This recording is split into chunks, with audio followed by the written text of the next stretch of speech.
I wasn't at all sure what story I wanted to tell with this one. This is the Great Divide mountain bike route, probably the most famous long-distance bikepacking route in the world. 4,963 kilometers, 3,084 miles, most of it off-road, running all the way from Banff in the heart of the Canadian Rockies down through the full length of the United States to the Mexican border at Antelope Wells. I didn't set out on the Great Divide with any particular story in mind. So many great stories have already been told about the Divide, and still feeling quite raw coming off the back of a hard breakup, filmmaking and storytelling were ultimately not at the forefront of my mind.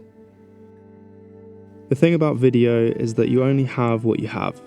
You have whatever you recorded at the time, and if it's not enough to tell the story you want to tell, you're not going to be able to tell it. It's not that I wasn't excited. The Great Divide was a route I dreamed of riding for almost a decade, since first being inspired by the late great Johan Gergiev and his wonderful video of cycling the Divide in winter, which he did way back in 2014. Having planned on riding all the way to Mexico with my former partner, I think that after the initial excitement of being on the Divide wore off, the truth is that I did find myself feeling a little bit lost, and definitely feeling a sense of loss. Feeling sad that, having watched that dream fall apart, I now found myself riding the route by myself. I'm no stranger to cycling long distances alone, having spent literally years of my life doing just that. But out there, riding the Divide by myself, I think I realised that the breakup hit me harder than I'd thought. Feeling a little lost, I chose instead to lose myself in the landscapes, and so that's what I chose to capture on my cameras. I lost myself in the rhythm of life on a long bikepacking journey. The simple routine of packing up your home every morning, spinning your legs for 5 or 6 hours every day, and then setting up your home again each and every night. I lost myself in the simplicity of moving through space under human power, endlessly striving towards a never-ending horizon. The American West is a captivating place, especially for someone born in the cramped, damp density of the English countryside. A good place to get lost, with no shortage of open roads and wide open spaces, and for a while I was content to lose myself on the Divide. A long bikepacking journey isn't easy, and being alone on the road for so long eventually takes its toll. You make sacrifices, you're always moving, always on the outside, and sometimes it does feel very hard to keep pedaling. Sometimes I do wonder why I'm still doing this, after so many miles and so much time.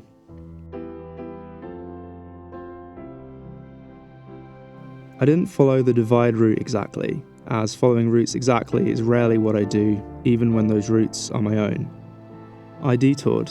I sought my own path. I stuck to the Divide where it suited me, and I strayed where it missed places I wanted to see. I looked for opportunities to get off the bike and hike, and these presented some of my favourite memories from the Divide, even if they were not actually on the route itself. This would probably be my biggest criticism of the Great Divide as a touring route. Why go so close to places of astonishing natural beauty, national parks like Glacier and Yellowstone, but instead of going through, to go around? If you're watching this and you're thinking of riding the Divide, my advice to you is this: don't be afraid to detour.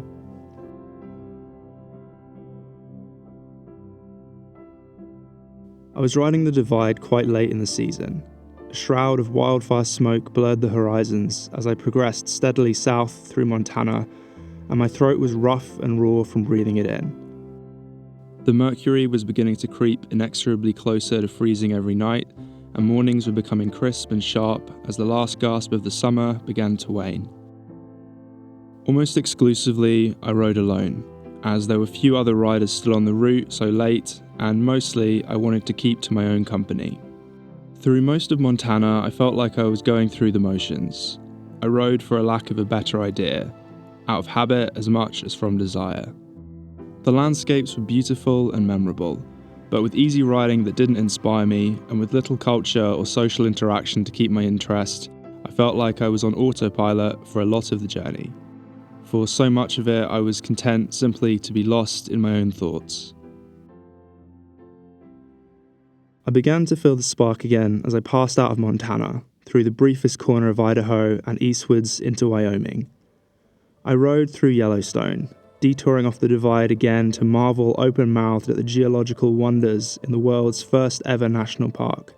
A bucket list destination for me, a place I'd wanted to visit since first learning of its existence as a child. From the thrills of crossing Yellowstone, I passed straight into Grand Teton, another national park I'd long desired to see, with a mountain skyline silhouette that ranks amongst my favourites in the world. From there into the Great Divide Basin, the most polarising part of the entire route. Knowing from painful experience the importance of wind direction in deserts like these, I waited for 2 days for the wind to change, and then forged into the basin with it blowing steady at my back. Riding through the basin with tailwind, I found I absolutely loved it. A place absent sound and civilization, hundreds of kilometres of nothing but empty space, wind and sky. When you cycle through a desert, the most important things are those that you bring with you, and in the basin I found that I'd rediscovered my passion for travel once again. I entered Colorado to find an ocean of colour.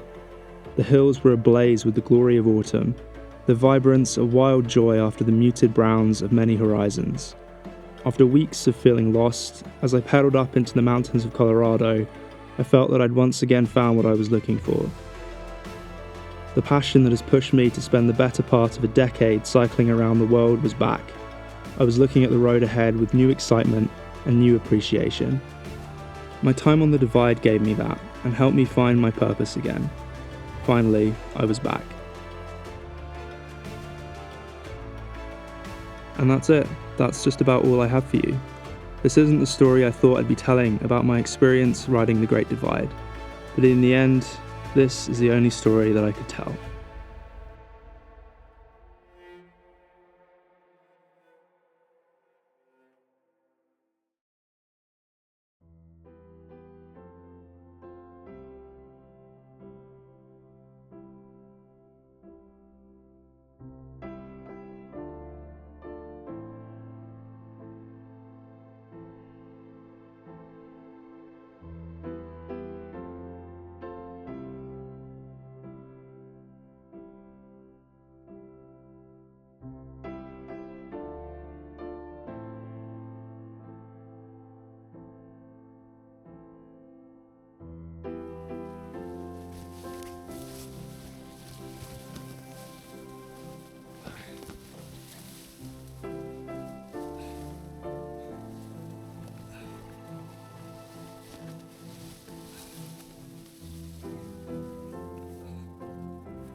This is so dumb.